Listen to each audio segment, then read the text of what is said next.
तो very very good morning friends. राज्य व्यवस्था पॉलिटी का जो मूल अधिकार पार्ट 1 जो अपलोड हो चुका है, ये पार्ट 2 है। पार्ट 2 में क्या नाम हम आपका मूल अधिकार ख़त्म कर देंगे। उसके बाद डीपीएसपी पे आ जाएंगे। धीरे धीरे संविधान ख़त्म होता चला जाएगा और आप एक दिन ऐसे मुकाम में पहुँच जाएंगे संविधान से आपके ऐसे टेंशन हमेशा हमेशा लिए ख़त्म हो जाएगी। आरपीएफ वाले जरूर ध्यान रखें हमें कैसे क्या पढ़ना है। पॉलिटी को यहीं से पढ़ के जाइएगा, सारा सब कुछ छोड़ दीजिएगा, हर किसी को छोड़ दीजिएगा। और ये पॉलिटी और मैं बहुत मस्त तरीके से जो चीज़ ना समझ में उसे कमेंट करके बता दिया करो भैया, ये चीज़ समझने तक अगली वीडियो में उसे इंक्लूड कर लिया करूँगा और आपकी सारी समस्याओं का समाधान करते चलूँगा साथ ही साथ में। और यूपीएसआई हर क्या नाम किसी भी एग्जाम में आप बैठ जाएगा इतनी पॉलिटी पढ़ने का, तो मुझे नहीं लगता है आपको कहीं और से पॉलिटी पढ़ने की जरूरत पड़ेगी। भारतीय संविधान राज्य व्यवस्था मौलिक अधिकार पार्ट 2 चलते हैं अपने नेक्स्ट कंटेंट पे। और प्लीज़ शेयर जरूर कर दिया करिएगा। एक मेहनत को देखिएगा कि बिना निस्वार्थ भाव के प्रेम और मेहनत आपके लिए हो रही है, तो कुछ तो ज़रूर सोचिएगा। बाकी मुझे कुछ नहीं चाहिए और आप लोग प्लीज़ इसे ज़रूर सपोर्ट करिएगा। तो सीधे अब चलते हैं मूल अधिकार का जो बचा हुआ टॉपिक। जो बचे हुए मूल अधिकार थे उनमें धार्मिक स्वतंत्रता का अधिकार। अब वहाँ पहुँचे धार्मिक स्वतंत्रता के अधिकार पे, ठीक है। धार्मिक स्वतंत्रता का अधिकार, इसमें आर्टिकल 25 से 28 तक, आर्टिकल 25 से 28 तक, आर्टिकल कहाँ से लिख लेना आप, इसमें नोट जरूर बनाया करिए 25 से 28 तक, ठीक है। तो देखते हैं आर्टिकल धार्मिक स्वतंत्रता का अधिकार। धार्मिक स्वतंत्रता का अधिकार आर्टिकल 25 क्या कहता है। ये आर्टिकल 25 है, अंतःकरण की स्वतंत्रता, इनर मोस्ट फ्रीडम, अंतःकरण की स्वतंत्रता। धार्मिक आर्टिकल 26 क्या कहता है, धार्मिक कार्यों का प्रबंध करने की स्वतंत्रता। आगे इनको एक्सप्लेन भी करेंगे। धार्मिक कार्यों का प्रबंध करने की स्वतंत्रता, ठीक है। देखो अनुच्छेद 27 क्या कहता है, किसी धर्म की अभिवृद्धि करने के करने किसी धर्म की अभिवृद्धि हेतु करों के समुदाय के से संरक्षण। आर्टिकल 28 कहता है शिक्षण संस्थानों में धार्मिक शिक्षा का निषेध। अब इनको अच्छे से एक्सप्लेन करेंगे आगे। सबसे पहले पंथ निरपेक्षता देख लो। इससे तात्पर्य किसी राज्य का अपना कोई राष्ट्र धर्म नहीं होगा तथा वह किसी धर्म विशेष को संरक्षण प्रदान नहीं करेगा। पंथ निरपेक्षता का अर्थ है कि राज्य का अपना कोई धर्म राष्ट्र धर्म नहीं होगा तथा वह किसी भी धर्म विशेष को संरक्षण प्रदान नहीं करेगा। राज्य नागरिकों के बीच धर्म के आधार पर किसी प्रकार का विभेद नहीं करेगा। पंथ निरपेक्ष मतलब राज्य को धर्म से कुछ भी लेना देना नहीं होगा कि हाँ हिंदू धर्म को आगे बढ़ावा देना। अब प्रेजेंट गवर्नमेंट है कि हाँ हिंदू धर्म हिंदू राष्ट्र बनाएंगे, जो कि नामुमकिन है, हो ही नहीं सकता जो चीज़, उसके लिए तो कुछ कहना ही गलत है। और जब सरकारों के पास कुछ नहीं होता है तो वो अंग्रेज़ों की नीति पे काम करती है, फूट डालो राज्य करो की नीति पे। सरकार कोई भी अच्छी नहीं, जब तक इस पॉलिटिकल सिस्टम में पढ़े लिखे लोग नहीं जाएंगे, समझदार लोग नहीं जाएंगे, तब तक कुछ नहीं हो सकता इस देश का। हर सरकार लुटेरी है। चूँकि धर्म व्यक्ति का व्यक्तिगत विषय है, अतः चूँकि धर्म व्यक्ति का व्यक्तिगत विषय है, अतः राज्य धार्मिक मामलों में किसी प्रकार का हस्तक्षेप नहीं करेगा। राज्य धार्मिक मामलों में किसी प्रकार का हस्तक्षेप नहीं करेगा। भारत में पंथ निरपेक्षता के इस अर्थ को और अधिक विस्तृत करते हुए स्पष्ट किया गया है कि राज्य धर्म का विरोधी नहीं है। राज्य धर्म का विरोधी नहीं, इसका मतलब ये नहीं जैसे कि राज्य किसी धर्म को सपोर्ट नहीं कर रहा है, इसका मतलब धर्म का विरोधी नहीं है। इसका मतलब ये है कि राज्य न्यूट्रल है, न तो सपोर्ट करता है और न तो विरोध करता है धर्म का। इसका मतलब ये पंथ निरपेक्षता का, ताकि राज्य धर्म का विरोधी नहीं बल्कि सभी धर्मों का समान रूप से सम्मान करता है। जैसे जो धर्म हिंदू वो धर्म मुस्लिम है, ठीक है। तथा नागरिकों की धार्मिक भावना का ध्यान रखते हुए उन्हें संतुष्ट या तुष्ट करने हेतु धर्म के संतुलित विकास में सहयोग करता है। संतुलित विकास मतलब सभी धर्मों के करेगा, तो राज्य ऐसा नहीं कि उस धर्म को बहुत ज़्यादा बढ़ावा दे दे।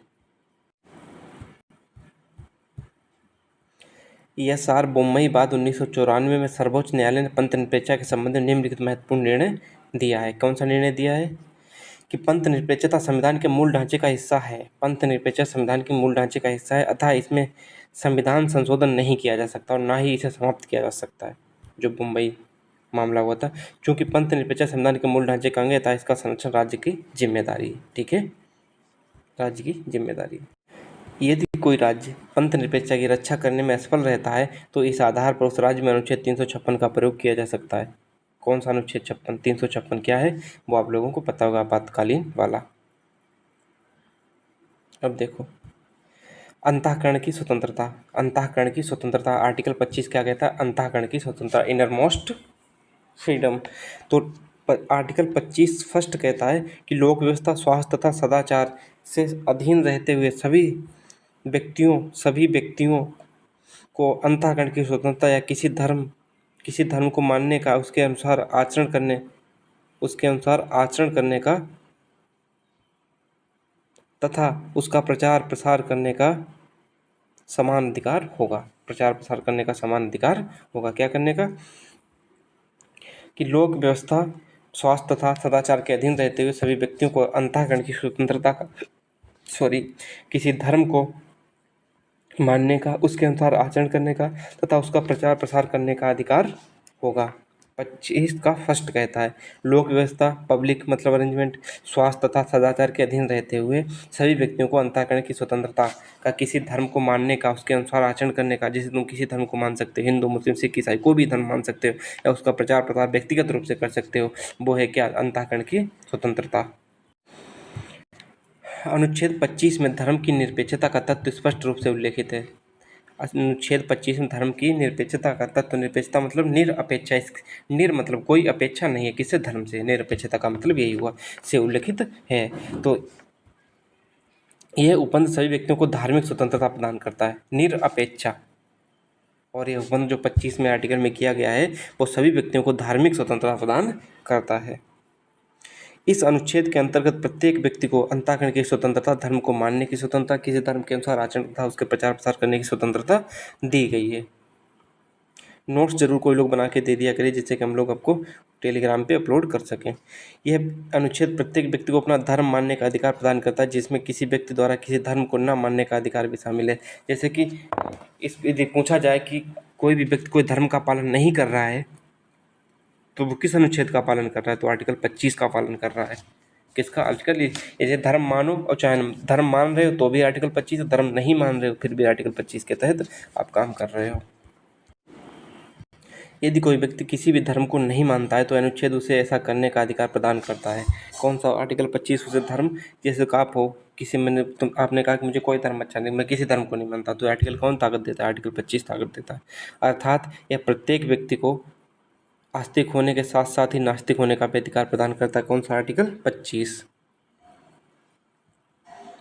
इस अनुच्छेद के तहत प्रत्येक व्यक्ति को अपने धर्म के अनुसार आचरण करने के लिए तथा विभिन्न पूजा उपासना विधियों तथा धार्मिक जीवन शैली के अनुसार जीवन जीने का अधिकार प्रदान है। आर्टिकल 25 में बहुत अच्छे से एक्सप्लेन कर दिया, मुझे लगता है कि इससे ज़्यादा एक्सप्लेन करना भी उचित नहीं होगा। इस अनुच्छेद के अंतर्गत प्रत्येक व्यक्ति को अपने धर्म का प्रचार करने का अधिकार प्रदान किया गया है। इसके अंतर्गत अपने धर्म की शिक्षाओं को प्रसारित किया जाना भी शामिल है। इस अनुच्छेद के अंदर प्रत्येक व्यक्ति ऐसे कह रहा है कि अपने धर्म का प्रचार कर रहे हो, तो किस आर्टिकल 25 आर्टिकल के तहत धर्म का अपना प्रचार कर रहे हो? तो इसका मतलब यह है इस अनुच्छेद के अंतर्गत प्रत्येक व्यक्ति को अपने धर्म का प्रचार प्रसार करने का अधिकार प्रदान किया गया। इसके अंतर्गत अपने धर्म के क्रियाओं को प्रसारित करने का प्रचार भी शामिल है।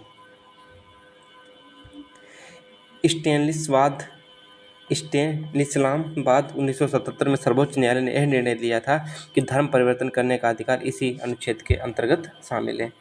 अब धर्म परिवर्तन का अधिकार, जैसे कि आप हिंदू से मुस्लिम में शामिल हो गए, तो ये पूछा गया ना क्वेश्चन, इसीलिए मैं चीज़ लिख रहे हैं। तो किस अनुच्छेद के तहत होगा? आर्टिकल 25 के तहत होगा धर्म परिवर्तन, मतलब हिंदू से मुस्लिम, मुस्लिम से हिंदू हो रहे हो तो आर्टिकल 25 के तहत तुम्हारी अंतरात्मा कहती है। लेकिन ऐसा धर्म परिवर्तन अंतःकरण के अनुसार होना चाहिए, किसी दबाव या लोभ में नहीं। हाँ, किसी दबाव में नहीं कि हाँ तो मार पीट के किया जा रहा है तो वो चीज़ नहीं आएगी इस आर्टिकल 25 के तहत। इस उपबंध में दी गई स्वतंत्रता निम्न तीन आधारों पर प्रतिबंध की जा सकती है: लोक व्यवस्था, सदाचार, स्वास्थ्य और सदाचार। तीन उपबंध के आधार पर इस उपबंध में, मतलब आर्टिकल 25 के उपबंध में दी गई स्वतंत्रताएं निम्न तीन आधारों पर प्रतिबंधित की जा सकती हैं। लोक व्यवस्था के आधार पर प्रतिबंधित मतलब रोकी जा सकती हैं, स्वास्थ्य के आधार पर और सदाचार के आधार पर। अब आर्टिकल 25(2) क्या कहता है? आर्टिकल 25(2) क्या कहता है? ये अच्छे से एक्सप्लेन इसलिए करते हैं क्योंकि यूपीएससी में पॉइंट पूछा जाता है। 25(1) का क्या कहता है, 25(2) क्या कहता है? राज्य धार्मिक विषय से संबंधित किसी गैर धार्मिक मामले, जैसे कि आर्थिक, राजनीतिक या लौकिक मामले, विधि बनाकर उन्हें विनियमित कर सकता है। अनुच्छेद 25(2)(a) या अनुच्छेद 25 का 2 याद रखो। क्या कहता है कि राज्य धार्मिक विषय से संबंधित किसी गैर धार्मिक मामले, जैसे आर्थिक, राजनीतिक या लौकिक मामले में, जैसे पैसे के मामले में या कोई राजनीतिक चीज़ में, तो क्या कर सकता है, लौकिक मामले में जो पब्लिक मैटर्स होते हैं, विधि बनाकर मतलब कानून बनाकर उन्हें विनियमित कर सकता है।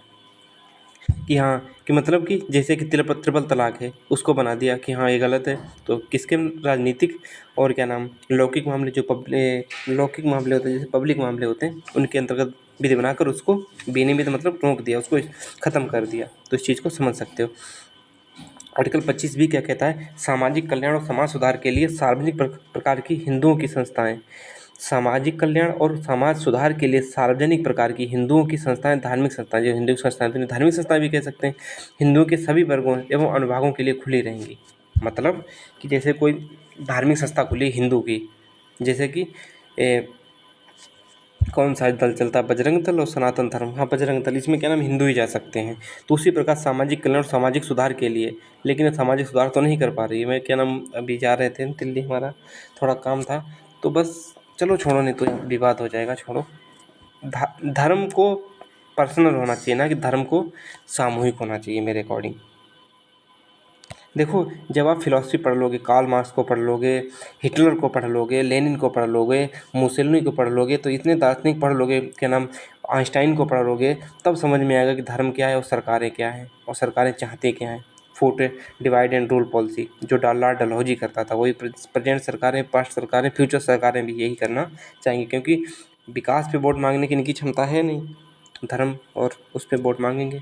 तो बस यही कहेंगे कि अभी टाइम है। और एक चीज़ और मैंने क्लास में एक चीज़ पढ़ाई गई थी, कोई भी देश हो, कोई भी राज्य हो, उसे अपने, जैसे कि अमेरिका है, उसे अपने एक विकसित राज्य के लिए, एक बहुत अच्छे राज्य के लिए होने के लिए 100 साल चाहिए होते हैं। उसी प्रकार भारत को भी एक भारत राज्य बनने के लिए कम से कम 100 साल की आवश्यकता होगी। तो अनुच्छेद 25(2) यही कहता है, ठीक है, समझ गए होंगे। अब स्पष्टीकरण देख लो। सिखों द्वारा कृपाण धारण करना तथा उनके धार्मिक आचरण का आवश्यक अंग। सिखों द्वारा कृपाण धारण करना, कृपाण धारण कर सकते हैं किसके अंतर्गत, कृपाण धारण कर उनके धार्मिक आचरण का आवश्यक अंग। धार्मिक आचरण क्या है, उनका कृपाण धारण करना, तो उनका आवश्यक अंग है, तो कृपाण धारण कर सकते हैं। अनुच्छेद 25(2) के बी में वर्णित हिंदू शब्द के अंतर्गत जैन, बौद्ध और सिख 3 आते हैं। इनको जरूर याद रखो। और कहाँ कहाँ पूछा गया ये भी बता दें। आरओ में पूछा गया था यही क्वेश्चन, पीसीएस में पूछा गया था यही क्वेश्चन, यही क्वेश्चन क्या नाम 2023 से पहले शायद यूपीएससी 21 वाले में नहीं, उससे पहले कौन सा था मुझे ध्यान नहीं, 3 जगह क्वेश्चन पूछा गया कि जो संविधान में हिंदू शब्द है के अंतर 25(2) में 25(b) में जो हिंदू शब्द वर्णित थे उसमें कौन कौन से संप्रदाय आते हैं, कौन कौन से आएंगे, जैन, बौद्ध एवं सिख शामिल हैं इसमें, किसमें, हिंदू शब्द में। नोट, अनुच्छेद 25 व्यक्तिगत धार्मिक स्वतंत्रता प्रदान करता है। व्यक्तिगत धार्मिक, मैंने पहले ही बताया था, व्यक्तिगत ना एक सामूहिक, और ये होना भी चाहिए। संविधान भी हमारा कहता है कि व्यक्तिगत स्वतंत्रता होनी चाहिए, और मैं खुद कहता हूँ व्यक्तिगत स्वतंत्रता होनी चाहिए, सामूहिक स्वतंत्रता नहीं होनी चाहिए। सामूहिक स्वतंत्रता देश के लिए खतरनाक हो जाती है। संगठन बना के तुम किसी को भी रेल दे रहे हो, ये कौन सा तुम्हारा धर्म हो, क्या मुल्ला, क्या पंडित, क्या मस्जिद, क्या मंदिर, क्या ही कहें। अब देखो आर्टिकल 26 धार्मिक मामलों के प्रबंध की स्वतंत्रता। आर्टिकल 26 क्या कहता है, धार्मिक मामलों के प्रबंध की स्वतंत्रता। लोक व्यवस्था सदाचार और स्वास्थ्य के अधीन रहते हुए, ये 3 मैंने बताए थे, लोक व्यवस्था, सदाचार और स्वास्थ्य के अधीन रहते हुए प्रत्येक धार्मिक संप्रदाय तथा उसके प्रत्येक अनुभाग को क्या क्या होना चाहिए, अब देख लेते हैं। धार्मिक उद्देश्य के लिए कोई संस्था स्थापित करने तथा उसका संचालन करने। धार्मिक उद्देश्य से क्या लिखा, धार्मिक मामलों के प्रबंध की स्वतंत्रता, मतलब धार्मिक मामलों के लिए आप प्रबंध कर सकते हो। क्या कर सकते हो, धार्मिक उद्देश्य के लिए कोई संस्था स्थापित करने तथा उसका संचालन कर सकते हो। आर्टिकल किस में कहता है, 26 कहता है चीज़। बी क्या कहता है, धार्मिक मामलों का प्रबंध करना। धार्मिक मामलों का प्रबंध करना, प्रबंध करने का मतलब धार्मिक मामले कौन कौन से हो सकते हैं, कि हमारा धर्म है, ये चीज़ बनानी है, जैसे कि धर्म हमें इस रूल पे चलना है कि हाँ किसी को धर्म इतना नहीं होना चाहिए कि खुद से प्यार हो, दूसरों धर्म से नफरत हो। धर्म कभी नहीं सिखाता गैरों से बैर रखना, धर्म सिखाता है खुद से प्यार करो, प्यार दो और प्यार बांटो। चलिए अचल संपत्ति का अर्जन करने तथा स्वामित्व रखने में, और ऐसी संपत्ति का विधि के अधीन प्रशासन करने का अधिकार। ऐसी संपत्ति का विधि के अधीन प्रशासन करने का अधिकार होगा, मतलब कि कोई संपत्ति आपने अर्जित की धर्म के नाम पर, उसमें प्रशासन करने का अधिकार होगा उस समूह का, होगा या नहीं होगा, खुद सोचो। तो 25 ऊपर याद रख सकते हो, बाकी कुछ ज़्यादा विशेष इसमें है नहीं। अब देखो क्या कहता है, जहाँ अनुच्छेद 25 में प्रत्येक व्यक्ति को धार्मिक स्वतंत्रता का अधिकार दिया गया था, वहीं अनुच्छेद 26 में धार्मिक समूहों को धार्मिक स्वतंत्रता का अधिकार प्रदान किया गया। उसमें व्यक्तिगत स्वतंत्रता थी, इसमें सामूहिक या धार्मिक स्वतंत्रता का अधिकार दिया गया है। अनुच्छेद 25 व्यक्तिगत धार्मिक स्वतंत्रता से संबंधित, वहीं अनुच्छेद का संबंध सामूहिक मतलब समूह बना के आप अपनी स्वतंत्रता को व्यक्त कर सकते हो। अनुच्छेद 26 के तहत प्रदत्त की गई इस धार्मिक स्वतंत्रता को 3 आधारों पर प्रतिबंध किया जा सकता है। कौन सा? लोक व्यवस्था, स्वास्थ्य और सदाचार। अब अनुच्छेद 27 देखिएगा, किसी धर्म की अभिवृद्धि हेतु करों के संधान या संरक्षण, मतलब किसी धर्म को बढ़ाने के लिए आप कर मतलब टैक्स का पैसा इकट्ठा कर सकते हो, इकट्ठा कर सकते हो। कैसे? राज्य ऐसा कोई कर नहीं लगाएगा जिससे किसी धर्म विशेष की अभिवृद्धि अथवा पोषण हो। मतलब राज्य ये नहीं कहेगा कि हाँ क्या नाम हिंदू टैक्स है, एक तो टैक्स लग रहा है जिससे कि किसी धर्म की विशेष की अभिवृद्धि या पोषण हो सके। इस अनुच्छेद के अनुसार राज्य द्वारा ऐसा कोई कर नहीं लगाया जा सकता जिससे किसी धर्म विशेष का पोषण अथवा उत्थान किया जा सके। जैसे कि कर लगा दिया हिंदू का टैक्स, तो इसमें जैसे कि सरकार ने एक नियम बनाया कि हिंदू टैक्स आज से लगेगा सब सामानों पे, और जो हिंदू टैक्स से पैसा आएगा वो हिंदू धर्म के उत्थान के लिए होगा, तो राज्य ऐसा नहीं कर सकता। इसमें संविधान इसका आर्टिकल का कहने का मतलब सिर्फ और सिर्फ यही है। ठीक है। अब देखो आर्टिकल 28 क्या कहता है, कुछ शिक्षण संस्थाओं में धार्मिक शिक्षा का निषेध। कुछ शिक्षण संस्थाओं में धार्मिक शिक्षा का निषेध कैसे? आर्टिकल 28 फर्स्ट क्या कहता है, 28 फर्स्ट, राज्य निधि से पूर्णतः पोषित शिक्षण संस्थानों में, जैसे राज्य है, स्टेट है, यूपी है, इसने अपना स्कूल बनाया और क्या नाम उस स्कूल में धार्मिक शिक्षा नहीं दी जा सकती, उस स्कूल में धार्मिक शिक्षा नहीं दी जा सकती। यही आर्टिकल 28 फर्स्ट क्या कहता है, राज्य निधि से पूर्णतः पोषित शिक्षण संस्थाओं में धार्मिक शिक्षा नहीं दी जाएगी, धार्मिक शिक्षा नहीं दी जाएगी। 28(2) क्या कहता है कि 28 फर्स्ट के प्रावधान ऐसी शिक्षण संस्थाओं पर लागू नहीं होंगे जिनका प्रशासन राज्य द्वारा किया जाता है, लेकिन जिनकी स्थापना किसी ऐसे ट्रस्ट के अधीन की गई जिनके अनुसार वहाँ धार्मिक शिक्षा दिया जाना आवश्यक है। जैसे इनमें क्या नहीं, मुसलमानों में नहीं, वो क्या होता है यार, नहीं इनका नाम मैं भूल गया, मुस्लिम्स में वो अरे क्या नाम कुछ, अरे जो इसको छोटे छोटे नहीं बना के उनमें क्या उर्दू सिखाई जाती है शायद, हाँ उर्दू सिखाई जाती है, उनका नाम मैं भूल गया हूँ, मेरा मिस हो रहा है, तो वही है, कोई लोग जरूर कमेंट करके बताइएगा। तो लेकिन जिसके वही चीज़ इसमें कह रहा है क्या कि जैसे कि जो मुस्लिम लोग करते हैं वो वाली का तो मुस्लिम जैसे उर्दू जिसमें सिखाते हैं संस्थान में, उसको हटा के कहा गया है। अनुच्छेद 28 के प्रावधान ऐसी शिक्षण संस्थाओं पर लागू नहीं होंगे जिनका प्रशासन राज्य द्वारा किया जाता है, लेकिन जिनकी स्थापना किसी ऐसे ट्रस्ट के अधीन की गई जिसके अनुसार वहाँ धार्मिक शिक्षा दिया जाना आवश्यक है। जैसे राज्य सरकार किसी को पैसा दे रही है, ठीक है, लेकिन कोई ट्रस्ट ऐसा है उसने पहले कह रखा है कि हम अब इस संस्था में हम हिंदी को बढ़ावा देंगे, हिंदू धर्म को बढ़ा देंगे, या मुस्लिम धर्म को बढ़ावा देंगे, या सिख धर्म को बढ़ा देंगे, जैन धर्म को, या पारसी या पंजाबी, कुछ भी करके, तो उसमें क्या नाम ये चीज़ लागू नहीं होगी। अब देखते हैं 28(3) क्या कहता है, राज्य द्वारा मान्यता प्राप्त तथा सहायता प्राप्त शिक्षण संस्थानों में किसी व्यक्ति को उसकी सहमति के बिना या यदि वह आवश्यक है तो उसके अभिभावकों की सहमति के बिना धार्मिक शिक्षा में भाग लेने अथवा धार्मिक उपासना में उपस्थित होने के लिए बाध्य नहीं किया जाएगा। राज्य द्वारा मान्यता प्राप्त तथा सहायता प्राप्त शिक्षण संस्थानों में किसी व्यक्ति को उसकी सहमति के बिना या उसके माता पिता की सहमति के बिना धार्मिक शिक्षा में भाग लेने या धार्मिक उपासना में उपस्थित होने के लिए बाध्य नहीं किया जाएगा, अनुमति के बिना बाध्य नहीं किया जाएगा। ठीक है, समझ रहे इस बात को, इसमें कुछ समझाने को ज़्यादा है नहीं। इस अनुच्छेद में 3 प्रकार की शिक्षण संस्थाओं का उल्लेख है। कौन कौन सी देख लो, शिक्षण संस्थान और शिक्षा, शिक्षण संस्थान और शिक्षा, शिक्षण संस्था और शिक्षा क्या है, राज्य निश्चय पोषित संस्थाएं, शिक्षा धार्मिक शिक्षा पूर्णतः निषेध। जो राज्य निश्चय पोषित संस्थाएं हैं उसमें धार्मिक शिक्षा नहीं दी जाएगी, बिल्कुल भी नहीं दी जाएगी। और देखो राज्य द्वारा शासित लेकिन न्यास के अधीन, न्यास मतलब कोई ट्रस्ट, उसके अधीन स्थापित संस्थाएं हैं तो धार्मिक शिक्षा दी जा सकती है, इसको अच्छे से समझ लेना। और पार्ट 3 क्या कहता है कि राज्य द्वारा मान्यता प्राप्त सहायता प्राप्त शिक्षण संस्था सहमति के बिना धार्मिक शिक्षा नहीं दी जाएगी। मतलब कि राज्य द्वारा कोई मान्यता प्राप्त सहायता प्राप्त शिक्षण संस्था है तो वो संस्था राज्य सरकार से अनुमति लेगी क्या इसमें धार्मिक शिक्षा दें या ना दें, तो अनुमति सरकार दे देती है तो धार्मिक शिक्षा देना स्टार्ट कर देगा वो ट्रस्ट या संस्थान, और लेकिन यदि नहीं देती है तो उसमें नहीं उसको स्टार्ट कर सकता है। संस्कृति और शिक्षा का अधिकार आर्टिकल 29 और 30 में दिया गया है। आर्टिकल 29 क्या कहता है कि भाषा, लिपि और संस्कृत के शिक्षण संस्थान का अधिकार, और 30 क्या कहता है अल्पसंख्यक वर्गों को शिक्षण संस्थान स्थापित करने का अधिकार। जो अल्पसंख्यक है कौन कौन से 6 माने थे ना केंद्र सरकार ने, वो मैं बता चुका हूँ आप लोगों को, क्योंकि जो पिछला वीडियो देखा होगा उसको पता होगा। 29 फर्स्ट क्या कहता है आर्टिकल, भारत के राज्य क्षेत्र के निवासी नागरिकों को अपनी भाषा, लिपि तथा संस्कृत के संरक्षण का अधिकार होगा। कोई जैसे भारत का निवासी है राज्य क्षेत्र का, तो वो अपनी भाषा को संरक्षित कर सकता है, अपनी लिपि को, अपनी संस्कृति को संरक्षण करने का अधिकार। जैसे कि आप उसमें क्या नागालैंड, हाँ नागालैंड में भी है, अंडमान निकोबार जाइएगा तो वहाँ कुछ क्षेत्र ऐसे हैं जहाँ पे कोई भी अलाउ नहीं होगा, ज़्यादा लोग अलाउ नहीं हो सकते।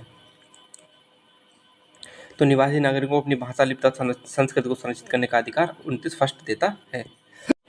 अब देखो क्या, यह अधिकार केवल नागरिकों को प्राप्त है, विदेशियों को नहीं। यह अधिकार केवल नागरिकों को प्राप्त है, विदेशियों को नहीं। इस अनुच्छेद के अंतर्गत समस्त नागरिकों को अपनी भाषा, लिपि तथा संस्कृति के संरक्षण का अधिकार प्रदान किया जाएगा। इस अनुच्छेद के अंतर्गत समस्त नागरिकों को अपनी भाषा, लिपि तथा संस्कृति के संरक्षण का अधिकार प्रदान किया जाएगा। नोट, अनुच्छेद 29 में अल्पसंख्यक शब्द का प्रयोग नहीं किया गया, अर्थात यह अधिकार समस्त नागरिकों को प्राप्त है। 29 में अल्पसंख्यक नहीं कहा गया, इसलिए जिससे किसी विशेष चीज़ को डिनोट कर दिया जाए तो वो उसके लिए हो जाएगा, लेकिन अल्पसंख्यक उसमें नहीं दिया गया, तो इसका मतलब वो समस्त नागरिकों को अधिकार प्राप्त है। अब आर्टिकल 29 का 2 देखिए, राज्य द्वारा पोषित अथवा सहायता प्राप्त शिक्षण संस्थानों में प्रवेश लेने से किसी नागरिक को केवल धर्म, मूल वंश, जाति तथा भाषा के आधार पर वंचित नहीं किया जाएगा। आर्टिकल 29 क्या कहता है कि कोई जैसे राज्य द्वारा पोषित संस्थान है और आपने कहा कि जैसे कि कोई मुस्लिम है संस्थान और कोई हिंदू लड़का उसमें एडमिशन लेने गया, तो वो शिक्षण संस्थान कभी नहीं मना कर सकता कि हम क्या नाम आप हिंदू धर्म के हो और इसमें आपका एडमिशन नहीं होगा, तो उसको एडमिशन लेना पड़ेगा। इस आर्टिकल का कहने का मतलब यही है। इस अनुच्छेद में राज्य पोषित संस्थाओं में निम्न 4 आधारों पर प्रवेश लेने में विभेद करने को निषेधित किया गया है। मतलब इन 4 आधारों पर आप विभेद नहीं कर सकते, बाकी किसी आधार पर धर्म किसके, मूल वंश, तुम्हारा वंश क्या, तुम्हारी जाति क्या, तुम्हारी भाषा क्या। अब तुम्हें हिंदी आती है लेकिन वहाँ उर्दू पढ़ाई जा रही है, तो आपको वो संस्थान नहीं हो सकता, रोक नहीं सकता है।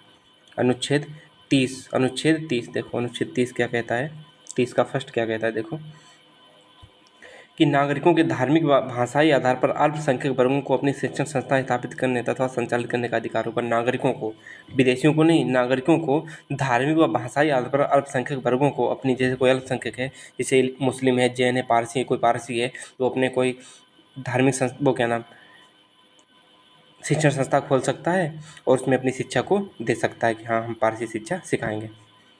किस आधार पर, धार्मिक और भाषाई आधार पर, सिर्फ 2 ही आधार पर। याद रखना है, पूछे जाते हैं कुछ बहुत चीज़ें।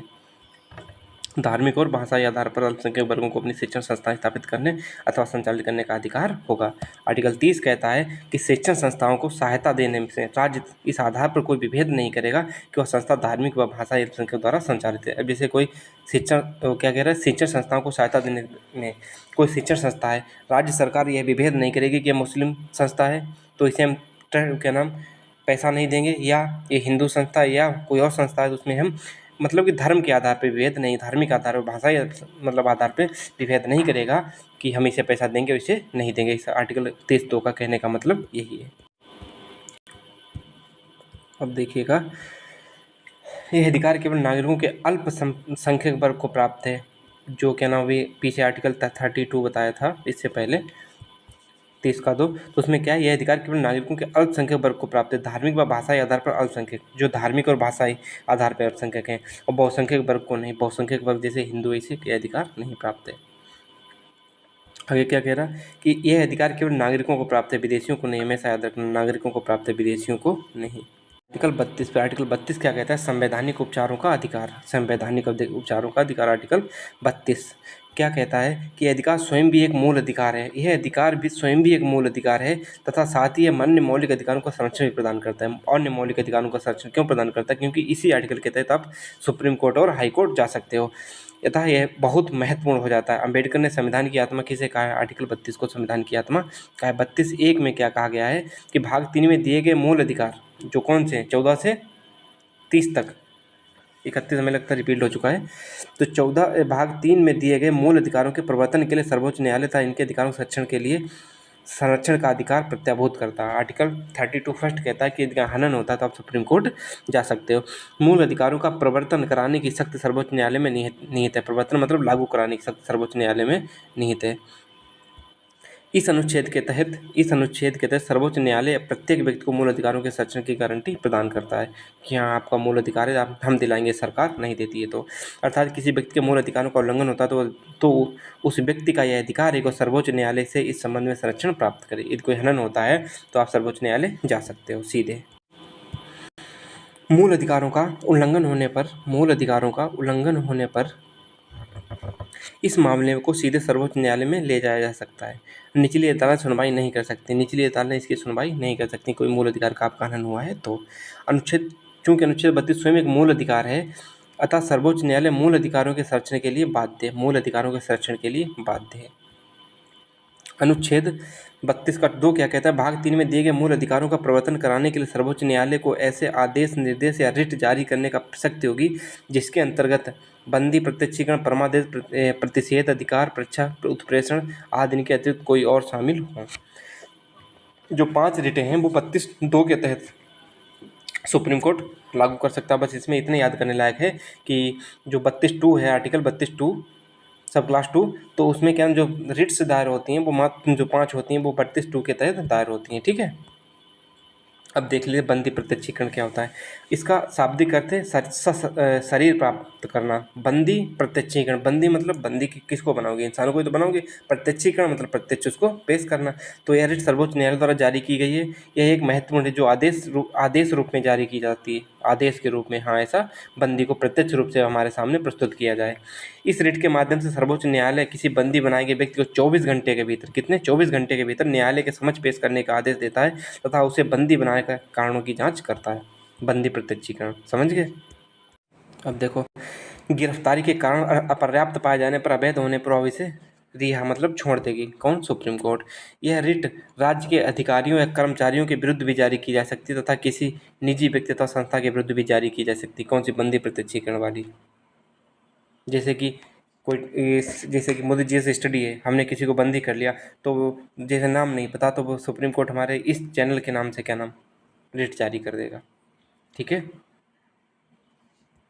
अब देखो परमादेश हम आदेश देते हैं। परमादेश का मतलब है कि हम आदेश देते हैं। परमादेश का मतलब हम आदेश देते हैं। मैंडेमस इसे बोलते हैं, मैंडेमस। यह रिट भी एक आदेश के रूप में जारी की जाती है। इस रिट के माध्यम से किसी लोक प्राधिकारी, मतलब परमादेश किसी लोक प्राधिकारी जो मतलब सरकारी पदाधिकारी है, अपने कर्तव्यों का निर्वहन ना कर रहा हो, अपने कर्तव्यों को जैसे कि गलत तरीके से उसका काम है कि हाँ कि वृद्धा पेंशन दिला रहा हो, वृद्धा पेंशन नहीं दिला रहा और पैसे ले रहा है, तो आप इस रिट के तहत, परमादेश के आदेश के तहत आप सुप्रीम कोर्ट जा सकते हो। इस रिट के माध्यम से किसी एक लोक प्राधिकारी अथवा पदाधिकारी को अपने कर्तव्यों का निर्वहन करने का आदेश दिया जाता है जिन कर्तव्यों का निर्वहन न करने से संबंधित कोई मामला आया हो। जैसे कोई कर्तव्य दिया गया वो नहीं अच्छे से निभा रहा हो और वो मामला सुप्रीम कोर्ट में आप ले जा सकते हो। यह रिट प्राइवेट व्यक्ति या संस्था के विरुद्ध जारी नहीं की जा सकती। प्राइवेट वो ऐसी कौन सी रिट है जो सिर्फ सरकारी पदाधिकारी के विरुद्ध जारी की जा सकती है? वो कौन सी? परमादेश।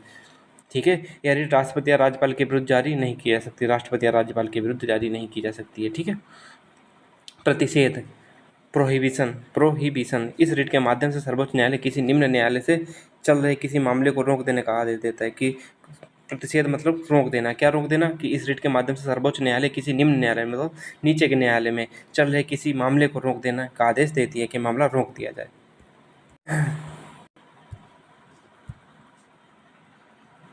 क्या है आगे? तथा आवश्यक होने पर वह इस मामले को अपने पास मंगा सकता है। सुप्रीम कोर्ट रोक सकता है, या तो फिर कोई जरूरी तो वो अपने पास मंगा लेगा। इसको क्या नाम, केस को हमारे पास सुप्रीम कोर्ट में भेज दिया जाए। लेकिन रिट तभी जारी की जा सकती जब मामला निचली अदालत में प्रक्रियाधीन हो।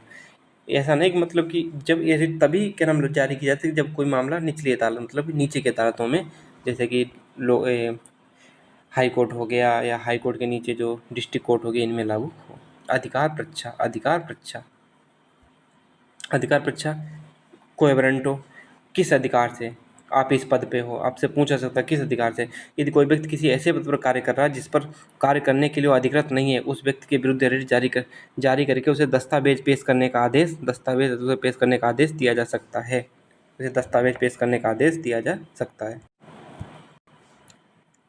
वो क्या नाम आदेश दिया जा सकता है न्यायालय के समक्ष जिसके आधार पर वह उस पद का उपभोग कर रहा है। जैसे कि आप कोई यूपीपी के पद पे हैं, यदि आपके पास 10th क्वालिफिकेशन नहीं, आपने फेक क्वालिफिकेशन करके आपने उसमें क्या नाम रिक्रूट हो गए, तो बाद में कोई भी केस कर सकता है कि किस पद पे कि किस आधार पे इस पद पे हैं। तो आपको वो प्रूफ करना पड़ेगा हमारे पास 12 10+2 की हमारे पास क्या नाम क्वालिफिकेशन है और यही रिक्रूटमेंट मांगता है, तो इस आधार पर हमारा सिलेक्शन हुआ है।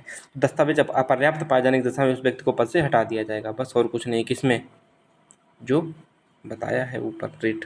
उत्प्रेषण, यदि किसी अधीनस्थ न्यायालय ने अपनी अधिकारिता के बाहर जाकर कार्य किया, उत्प्रेषण मतलब सरस्योरॉरी, यदि किसी अधीनस्थ न्यायालय ने अपनी अधिकारिता के बाहर, जैसे कि आप कोई डिस्ट्रिक्ट कोर्ट है, कोई दूसरे डिस्ट्रिक्ट कोर्ट में काम किया है, अधिकारिता के बाहर जाकर कार्य किया है, तो उसके जिससे प्राकृतिक न्याय के सिद्धांत का उल्लंघन हुआ है, प्राकृतिक न्याय के सिद्धांत का उल्लंघन हुआ है, ऐसी स्थिति में सर्वोच्च न्यायालय इस रिट के माध्यम से उस मामले को अपने पास मंगा सकती है। जैसे कि कोई गड़बड़ हुआ तो सुप्रीम कोर्ट अपने पास उस मामले को मंगा लेगी। अब देखो, लेकिन यह रिट सर्वोच्च न्यायालय द्वारा तब जारी की जाएगी जब निचली अदालत में उस मामले पर निर्णय दे चुकी। हाँ, कि जैसे कि किसी दूसरे क्षेत्र का केस है और उस निचली अदालत ने उस पर निर्णय दे दिया, लेकिन उससे सेटिस्फेक्शन नहीं है, तो सुप्रीम कोर्ट को एक केस को अपने पास मंगा सकती है। अनुच्छेद 32(3) क्या कहता है? संसद विधि द्वारा अनुच्छेद 32(2) में दी गई शक्ति को किसी अन्य न्यायालय को प्रदत्त कर सकता है। संसद विधि द्वारा, जो संसद है, कौन संसद, ना कि सुप्रीम कोर्ट, संसद विधि द्वारा अनुच्छेद 2 में जो दी गई शक्तियां हैं किसी अन्य न्यायालय को प्रदत्त कर सकता है कि हाँ, इस न्यायालय के जो क्षेत्र है इस न्यायालय में दे दी जाए। अर्थात संसद विधि बनाकर रिट जारी करने की शक्ति अथवा अन्य न्यायालय को भी प्रदान कर सकती है संसद। यहाँ अन्य न्यायालय के अंतर्गत उच्च न्यायालय शामिल नहीं है, क्योंकि उच्च न्यायालय को ऐसी रिट जारी करने की शक्ति पहले ही 226 में दी गई है।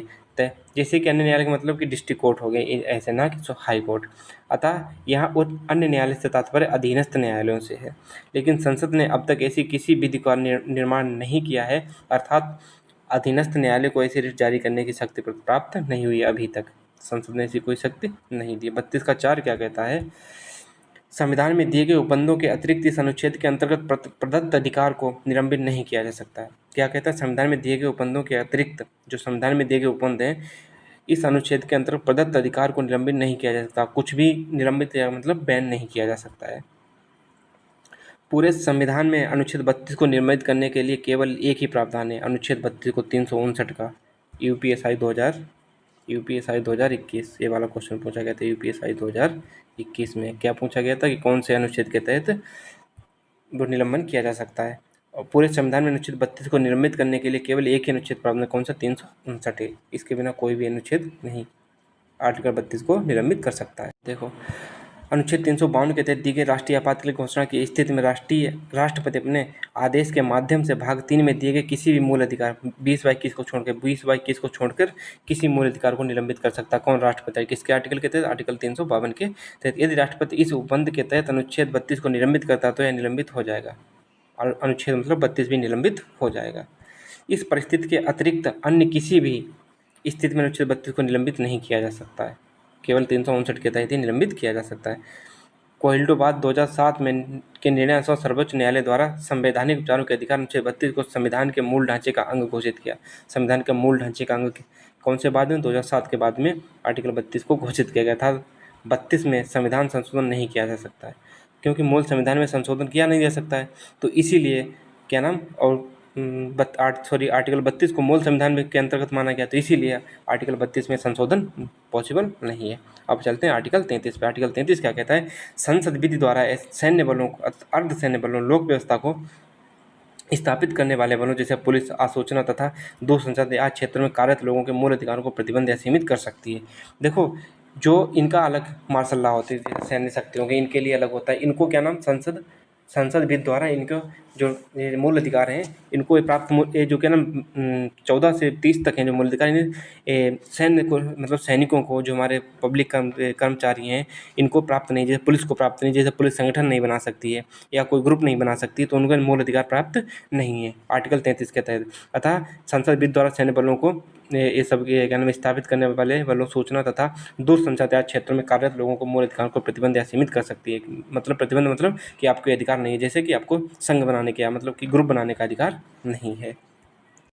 ने बहुत जल्दी कोशिश की कि मूलाधिकार खत्म हो जाए। संसद के इस अनुच्छेद के तहत निम्न अधिकार पारित कर मूलाधिकारों को प्रतिबंध किया गया है। कौन सा? सेना अधिनियम 1950, वायुसेना अधिनियम 1950, नौसेना अधिनियम 1950, पुलिस बल अधिनियम 1966 और सीमा सुरक्षा बल बीएसएफ अधिनियम 1968। देखो बाकी तो 1950 है, बाकी 1966 और 1968 है। अनुच्छेद 34 क्या कहता है कि संसद विधि द्वारा ऐसे क्षेत्र के लोगों के मूल अधिकार प्रतिबंधित या सीमित कर सके कि जहां सैन्य विधि मार्शल लॉ लागू। अफस्पा जैसे लागू होता है, इसमें क्या नाम नागालैंड या असम में लागू हुआ, तो वहाँ पे मूल अधिकार संसद सैन्य शक्ति, जहाँ पे वहाँ पे जैसे मूल अधिकार वो सॉरी मार्शल लॉ लागू हुए, तो संसद विधि द्वारा ऐसे क्षेत्र के लोगों के मूल अधिकार प्रतिबंधित कर सकती है जहाँ मार्शल लॉ सैन्य कानून लागू है। किसके तहत? आर्टिकल 34 के तहत। जैसे कि अपस्पा लागू है कहीं पे तो मूल अधिकार वहाँ के प्रतिबंधित कर देगी कौन? संसद, ना कि राष्ट्रपति। अनुच्छेद 35 और लास्ट अनुच्छेद है, संसद भाग 3 में दिए गए मूल अधिकारों के संबंध में विधि बना सकती है। संसद भाग 3 में दिए गए मूल अधिकारों के संबंध में कोई भी लॉ, कोई भी विधि बना सकती है। और द इंड लास्ट में लिखा होना चाहिए मूल अधिकार का द इंड। इससे बेस्ट आपको कहीं नहीं मिलेगा। और जो चीज़ ना समझी हो कमेंट करिएगा, उसको हम अगले क्या नाम वीडियो में अच्छे से एक्सप्लेन कर दिया करेंगे। बाय बाय, टेक केयर, मिलते हैं नेक्स्ट वीडियो में। अपना ख्याल रखिएगा, प्लीज़ शेयर एंड सब्सक्राइब। ये आपका चैनल है। Bye bye, love you all. और हंसते रहिए, मुस्कुराते रहिए। और हर लेवल तक को मैंने इस वीडियो में कवर कर दिया। Bye bye.